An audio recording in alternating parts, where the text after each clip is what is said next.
Hello everyone, this is Jesus, and today we'll be reacting to The Arks of Omen by Majorkill. If you like this video, please hit the subscribe button, leave a like, comment down below, and hit the notification bell. I've been reading The Arks of Omen, and it's a pretty good series. Oh, sorry, my phone. And I highly recommend it for you to read it, and yeah, let's get into it, really. G'day guys and gal, yes, I am making the Arks of Omen video. Stop harassing me about it. I held back until now because not all the Arks of Omen books were out until now. How do you make a lore video without the actual lore being released? Please tell me, I would really love to know, it would give me a massive edge. Chaos is a bitch that keeps coming back for more every time you spank it. It creates this pendulum effect, where whenever Amen. Chaos does something big and scary, the Imperium responds by bringing back a Primarch. Gilliman returned as a result of the fall of Cadia, and this time is no different. Chaos goes on a successful Easter egg hunt, and then the Line wakes up to deliver the Nick Cage slap of God to the forces of hell. But what actually are the Arks of Omen, and how is Abaddon, Angron, Farsight, Vashtor, and the Line involved?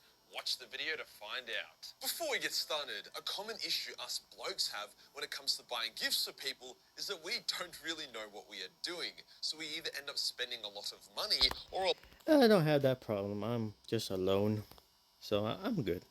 lot of time finding a thoughtful gift. Or, just a crap gift that no one really wants. It's one of those unspoken struggles in life, on the same level as Lyme's disease. But don't worry, kiddo, Daddy Majorkill is here to save the day by partnering up with Under Lucky Stars to show you guys the best gift for the best value you can get. Under Lucky Stars will generate a customizable and totally unique star map of a special occasion for you and whoever you're giving it to. Maybe it's a first date, maybe it's when you proposed, or maybe it's your mother's birthday. You don't have to give it to your girlfriend. After all, it'd probably be a waste of time promoting a girlfriend exclusive gift to a bunch of Warhammer fans. I mean, I personally gave my Yeah, fun fact, every time me and my mom go outside, he always point out the stars and say like, "Hey, you see those stars? Those are the angels." And Jesus watching us below.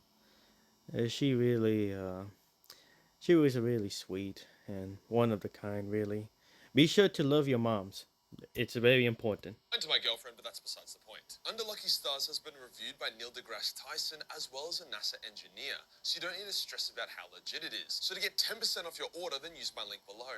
Cheers to Under Lucky Stars for sponsoring this video. Today we'll go over the entire lore of all 5 Arks of Omen books, catching everyone up to speed on the current situation within the galaxy.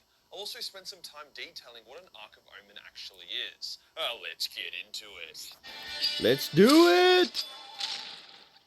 In recent times, Chaos and the Imperium have entered into a bit of a stalemate. Sure, Abaddon cut the galaxy in half and turned the lights off for half the Imperium, but Gilliman's resurrection, followed by the Primaris Marines and Indomitus Crusade, managed to smash Chaos back and even the odds. However, with Mortarion attacking Ultramar, the Silent King reappearing and going Insano style, as well as the ever-present threat of the Orcs and the Tyranids, the Indomitus Crusade was forced to move into the defense and conciliation rather than conquering and retaking. Our story begins around Vigilus, which is the planet that guards/controls the only stable route that cuts through the Great Rift and connects the Imperium Sanctus to the Imperium Nihilus. Sanctus being the retaken side that can see the Astronomicon, and Nihilus is the dark side where shit sucks megaballs all the time. However, the Imperium doesn't want to abandon Nihilus, so obviously having control of the stable route through is pretty important. Abaddon has been trying to conquer Vigilus, but got outplayed and is now with his ship, the Vengeful Spirit, as it undergoes repairs, thus giving us our stalemate. Seeing this and wanting to add some spice to the mix, Vashtor the Arcaphane, Lord of the Soulforge, decided he would take a direct role in the galaxy's affairs. I have to say, these characters, I just wish to hear their voice if they get like an animated series. Like I know there are some animated like series that are on Warhammer, but I really want to hear them. Like, what would their voices be actually? Especially Vashtor. I want to hear his voice on how he's gonna like talk. That would be fucking pretty cool, man. Like I just picture him like someone talking to like a like Darth Vader with a engine. That's what I picture it. But yeah, continue. Subtly manipulating numerous events and coincidences that resulted in him being summoned to Abaddon in real space. Now, Wait, Vashtor is a wait. Did I say Darth Vader? Darth Vader. I messed up with my th. character, but the Soul Forge has been a thing for a long time in the lore. So it's not just GW pulling shit out of their ass like what happened with the Leagues of Votan. In Total War Warhammer, Be'lakor is the master of the Soul Forge, whilst Vashtor is the master in 40k. He's not a demon or demon prince, but he's also not a mortal. More like a Chaos or demigod who has ambitions to ascend to become a 5th Chaos god. He's in a pretty strong position to do so, as the Soul Forge does not fall under the control of any of the Chaos gods. It's the place where soul grinders are created, as well as other Chaos superweapons. Vashtor is like the fucking arms dealer of Chaos. If any one Chaos god tries to take control of the Soul Forge, the other three and Also, I want to point this out. It's been heavily theorized that Vastra could be very old, older than the full Chaos Gods because he remembers of the War of Heaven, and I was like, could be a possibility. I mean, there was a lot of crazy shit happened there, so it is possible, but we really don't know. So yeah. Vashtor will unite to stop them, as it would unbalance the Great Game too much. All Soul Grinders are also bound to defend the Soul Forge as one of the terms of their agreement with Vashtor, even if that means fighting against their own god. To become a god and create a super mega weapon for Chaos, Vashtor required a key that was fragmented and scattered across the galaxy in various places. Abaddon was like, suck my balls, because, Abaddon is a bit of a fuckwit. So Vashtor was like, alright, fuckhead, come with me. I'll show you how OP I am and how much of an asset I can be to your cause. So they went to a world called Magdalor, sodomized the shit out of the loyalist Space Marine chapter that lived there, and they recovered the first fragment, a floating pillar. Vashtor more than proved his power during the battle, and he explained his plan more to Abaddon. Abaddon was like, alright, cool, yeah, mad. And they What I like about Vashtor is like he doesn't lie. He it's not in his nature to lie. He just gonna give you instructions and you have to do what you had to do. So I really like that. Like it's very different than the demons that we get always have riddles or there's a catch to it. But yeah, man, Vashtor is a very cool character. officially teamed up. In order to be able to strike out and recover the fragments all at once, since they knew that by collecting them with a massive fleet one by one would alert the galaxy to their plan and could cause more complications too early, they decided they needed to create mega ships, the Arks of Omen. To do so, they pulled numerous space hulks out of the warp, purged them of gene stealers and orcs, and then Vashtor modified and corrupted them to become mobile galactic star fortresses, kinda like the Phalanx but not as good. Each arc was given to a Chaos champion and his warband, with Abaddon telling them that if they were to collect a fragment and then teleport it to him, they would be able to keep the arc afterwards and do whatever the fuck they wanted. Pretty sweet deal. Vashtor was able to convert 12 Arks of Omen for the first wave that were then sent across the galaxy at different key fragment sites. Then he began work on the next wave. Vashtor knew which worlds had fragments on it as he was able to sense their warp signatures. The Ark smashed into different war zones and conflicts, taking on the Necrons on their Tomb Worlds, Tyranid Hive Fleets, Eldar, and even the Leagues of Votan. Some Arks completed their mission and recovered a fragment.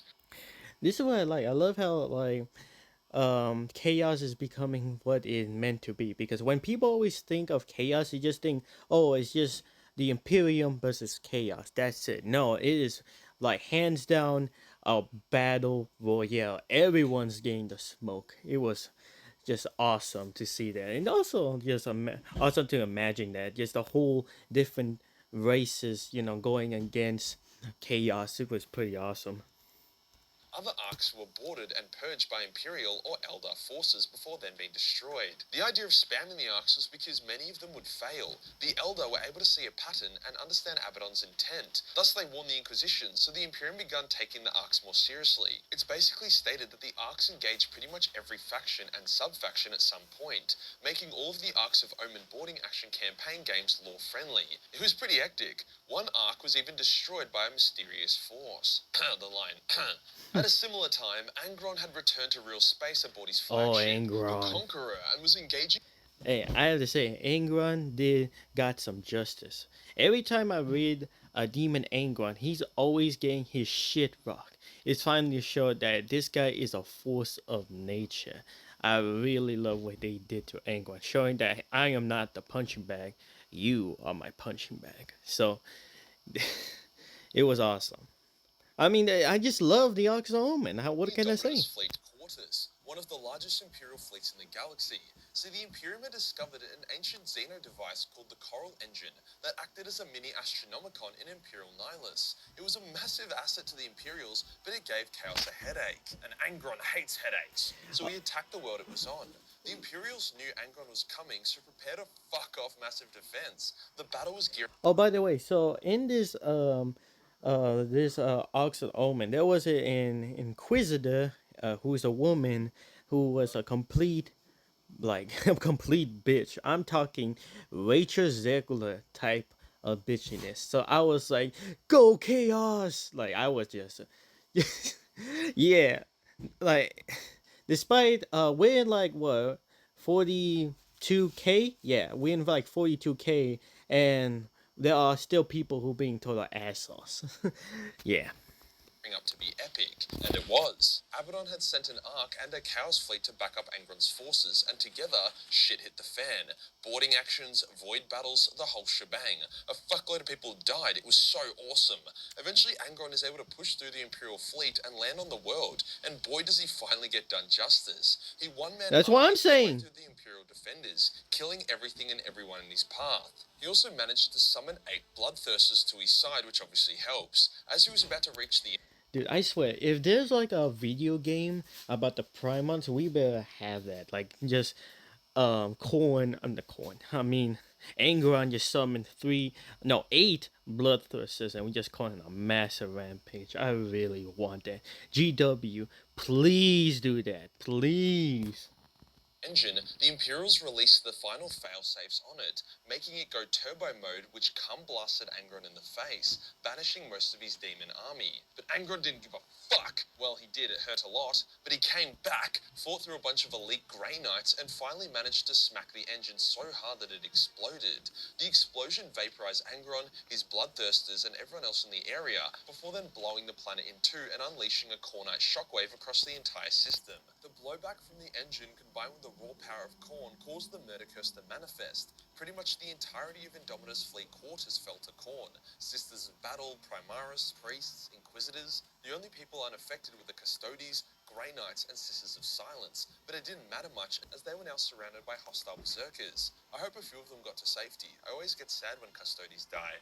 This was a Dude, I was reacting to a fallen cow about how custodians are very inconsistent, and dude, I didn't know there was that of an issue. Like, I know the memes, but I didn't know it was this much of a problem. I will put a link to the video on what I'm talking about, but seriously, what the fuck? Games Workshop. The custodian is supposed to be the emperor's perfect creation, and they always get treated like a bitch. Like, God.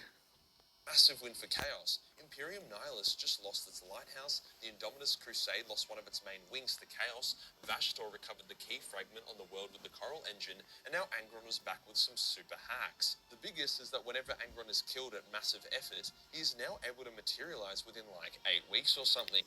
I feel like it really feels like, like Doomsday or SCP. I'm slipping my mind. The unkillable alligator. It really feels like that. He always come back stronger, which is pretty cool. Usually it takes 1,000 years. It's made pretty clear that Angron is being jerked off hard by Khorne, with the Blood God investing a lot into Angron. Khorne is currently winning the Great Game, as a result of corrupting Indominus Fleet Quarters and destroying the Coral Engine. The next key fragment Vashtor wanted was on the Rock, the Dark Angel's flagship. After some careful planning, as well as calling in some favours, Vashtor was able to catch the Dark Angel's fleet with their pants down, and ambush them with an Ark of Omen and a Chaos Armada. Once again, a lot of boarding actions took place because, lore got to reflect the game and whatnot. Vashtor and his forces get aboard the Rock and begin pushing their way to its heart, where his prize lay. The Dark Angels are putting up a valiant defense, and Vashtor realizes that he won't actually be able to beat the chapter and take the Rock, but he can still recover the fragment. Azrael and Vashtor engage in combat, and it becomes pretty obvious that Vashtor will win. After all, it's a massive demon demigod versus Space Marine. However, before the duel can be concluded, Be'lakor comes out of fucking nowhere at the head of a huge Chaos army. Dude, this is probably one of the most cock blocks of all time. Bellico shows up more than than just like I cannot let you, become the fifth chaos. I'm more like, you are a nerd. Why the fuck are you want to be the fifth chaos? I'm not gonna allow that. Look at me. I'm more Chad than you are. And actually he made an insult. I don't remember like quote by quote, but he goes by saying something. Why would a god of chaos would be worshipped by some scrap with oil or something like that? It was something like that, but that was like, damn, Bellacorn, Jesus. and begins attacking Vashtor's forces. Vashtor and Be'lakor are sworn enemies and rivals, as both of them want to become the fifth Chaos God. Mm-hmm. Hence, Be'lakor is literally here just to fuck with Vashtor's plans. What a Chad. Yeah, essentially, yeah. With Vashtor getting the upper hand, but then a massive Imperial reinforcement fleet arrives, led by the Ultramarines, that finally drives off Vashtor and the rest of the demons, enraging the Archifane as he was unable to claim the fragment. Then there is a bit of a random side quest involving the Tau legend Commander Farsight. See, one of the main fragments, as different key fragments have different levels of importance. Yeah, I'm gonna say that Tau side quest I didn't really like, to be honest with you, because not only because I'm not a fan of the Tau, but I just feel like, well, like we were getting into like, you know like the characters, like the very important characters, and then we just got this guy, which I know he's a badass, but we do we really care about the Tau? Like, come on, why not an orc? I mean, that would be much cooler. But hey, that's just me. That's just me. I just hate blue people. Was near the Farsight enclaves, where the enclaves and the Orcs were currently at war. Farsight was winning, able to outplay the Orcs and push them back to an Orc world. Then an Ark of Omen and a fuck-off huge Chaos fleet arrives once again. Farsight was like, bruh, Basically, WWE surprising moves. Fighting each other. So he baits both forces to Arthas Moloch, an unpopulated world where he first discovered his legendary sword. But due to some Alpha Legion 4D chess, this was all planned, as the forces of Chaos wanted Farsight to help them find the fragment. Alpha Legions are like, haha, you fall into my trap card.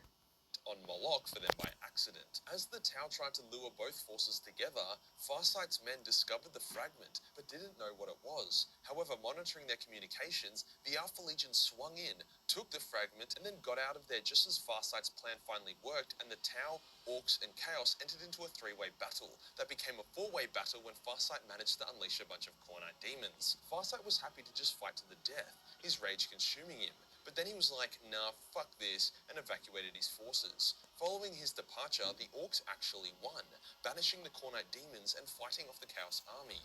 They even managed to purge Arthas Moloch of chaotic taint, so a bit of an Orc victory there, which is always nice to see. Overall, a bit of a filler book that resulted in Chaos claiming another fragment. Now into the part that people actually care about, Here the we go. Lion's return. The Blood Angels had been investigating strange warp anomalies across Imperium Nihilus. These warp anomalies were actually the Lion appearing at the head of a host of redeemed fallen, as they would aid the loyal men and women of the Imperium. The Lion had been awake for a little while now, his awakening not yet been super clear, and he had gained the ability to more or less teleport via warp power. I am very excited if Dawn of War 4 will use that ability in the game set, because we really haven't seen the Lion doing anything but just ore farming. All we see is his shield. Now we know his shield will be very defensive. It was in the trailer, but we don't know if he's gonna use his warp power. Which, by the way, it's not instant transmission. Like the one that Goku does. It's not like that. It's more like Minecraft. You know how you build a portal and then you go in and it takes you a few steps and all of a sudden you are in a different place. It's essentially like that. It's not instant transmission. Uh, by the way, I'm very excited. Dawn of War 4. I really know what the Lion is gonna do, who is he gonna fight. One of the biggest theory was that he's gonna fight a Catan shard. It would be fucking amazing because we have never seen a Primarch versus a Catan before, so it would be very interesting to see.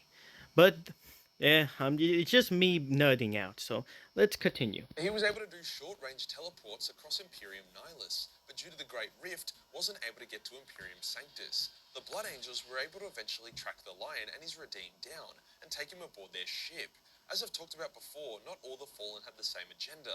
Some were loyal to the Imperium but not the Lion, some were loyal to Luther but not Chaos, some were just loyal to Chaos. Most of them weren't corrupted by Chaos and were just tricked or misled, hence they were able to return to the Lion's banner and redeem themselves. Meanwhile, the Dark Angels chapter is furious with Vashtor for his attack on the rock. They have no clue the Lion is back at this point. They are able to discover Vashtor's location after interrogating some captured enemies, and they gather as many Dark Angel successor chapters as they can for the attack. They know it's probably a trap, but they have so many Dark Angels, like literally legion size, that they don't give a fuck and reckon they can just bust their way through. They arrive at Vashtor's system and engage the Archiphane's fleet in a massive void battle, featuring once again a shitload of boarding actions and so on. In a bit of a plot twist, it turns out that Vashtor's world that the Dark Angels are now sieging is Caliban, their original homeworld. Vashtor managed to smash the fractured parts back into shape and turn it into a twisted shadow of its former self. It's at this point that Vashtor tells Abaddon about the final fragment he needs from the Dark Angels. It's the T'Challa engine, a warp device that the Dark Angels have been using since the Horus Heresy to help give them a massive edge in warp jumping. This is pretty cool, as the T'Challa engine has been in the lore for ages. If they get T'Challa, they can create their super weapon called the Dissidence engine. I'll try and explain more about it later, but it is a little bit confusing. The void battle intensifies as Abaddon and Vashtor commit their entire fleet against it. In response, Azrael leads the Dark Angels onto the surface of the world, hoping they can confront Vashtor and kill him. Once again, epic battle, with Vashtor getting sadistically creative with all the traps he had laid out for them. All of the I would say Avastro is very probably one of the most dangerous beings in Warhammer 40k because he could control technology. There was this one scene where a winged dreadnought, I hope I say that. I hope I say that right. Was just flying by and he just waved his hand and everything just collapsed like Legos, which is pretty like overpowered if you think about it because there's like so many technology is being used and Vashto can just disassemble them by just a mere wave of his hand. Yeah, I feel like that's very underrated and it should be more expanded on how dangerous that is, but whatever. one thing Azrael likes, it's falling into traps, as even as his forces get past Vashtor's defenses, they arrive at a ritual site where World Eaters have just finalized the summoning of Angron. Oh no. Meanwhile, Vashtor wasn't even on the planet. He had snuck near the rock with the intention of claiming the fragment. He reaches out to the T'Challa engine, which in itself is sentient, and it tells it to come with him.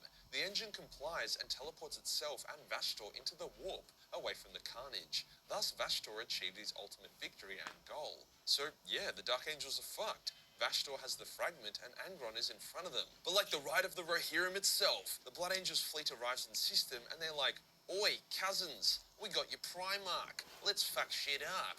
It's not just the Blood Angels and the I would say once they like heard that Lionel Johnston was in their ship, they all fucking like first they were like muted. They didn't talk.